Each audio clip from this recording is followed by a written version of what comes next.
Gaji anggota DPR tembus 100 juta rupiah, tunjangan rumah 50 juta rupiah. Saat rakyat susah, mereka hidup mewah? Gaji DPR kini lebih dari 100 juta rupiah, tunjangan rumah 50 juta rupiah. Anggota DPR bukan cuma dapat gaji pokok sekitar 4,2 juta rupiah hingga 5 juta rupiah per bulan, tapi ditambah dengan beragam tunjangan yang totalnya bisa mencapai puluhan juta rupiah. Paling mengejutkan adalah tunjangan rumah yang mencapai 50 juta rupiah setiap bulan. Ya, 50 juta rupiah. Ini tunjangan khusus agar para anggota DPR bisa menyewa rumah dekat gedung DPR. Tapi, benarkah ini alasan yang masuk akal? Peneliti ICW, Egy Primayogha, langsung angkat bicara. Menurutnya, memberikan tunjangan sebesar ini di tengah kondisi ekonomi yang sulit bagi masyarakat adalah keputusan yang tidak tepat. Harga bahan pokok naik, pajak pun bertambah, dan jutaan pekerja kehilangan pekerjaan.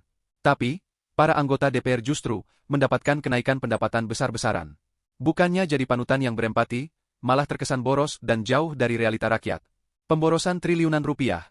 Bayangkan 50 juta rupiah x 580 anggota DPR x 60 bulan.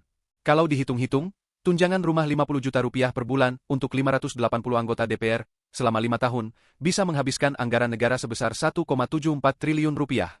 Angka ini bikin geleng kepala karena pemerintah sendiri tengah galau melakukan efisiensi anggaran di berbagai sektor publik. Sementara masyarakat harus berjuang untuk kebutuhan pokok sehari-hari, anggaran fantastis ini justru digunakan untuk kenyamanan para wakil rakyat. Kinerja DPR? Banyak yang kritik, tapi gaji dan tunjangan justru makin melambung.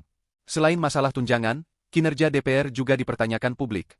Beberapa pengamat politik menilai, meski gajinya besar, DPR masih belum optimal dalam menjalankan tugas legislatif dan menyerap aspirasi rakyat. Survei terbaru menunjukkan tingkat kepercayaan publik terhadap DPR hanya 69%, jauh di bawah harapan. Beberapa rancangan undang-undang kontroversial dan diskusi tertutup makin menambah kekecewaan warga. Lucius Karus dari Formapi bahkan menyebut tunjangan ini sebagai subsidi yang diberikan kepada anggota DPR dengan hasil kinerja yang jauh dari memuaskan. Tunjangan-tunjangan baru bermunculan, tapi semangat kerja tak diimbangi dengan tanggung jawab. Kenapa tidak pakai rumah dinas yang sudah ada?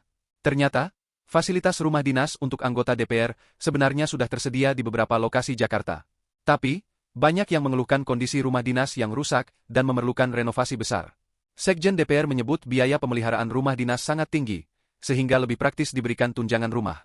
Namun, ada pula yang curiga bahwa kebijakan ini sengaja dibuat agar anggota DPR bisa mendapatkan keuntungan tambahan dari uang negara. Apa kata anggota DPR sendiri? Saat ditanya soal tunjangan rumah 50 juta rupiah, sebagian besar anggota DPR enggan berkomentar dan menyerahkan jawaban kepada pimpinan DPR.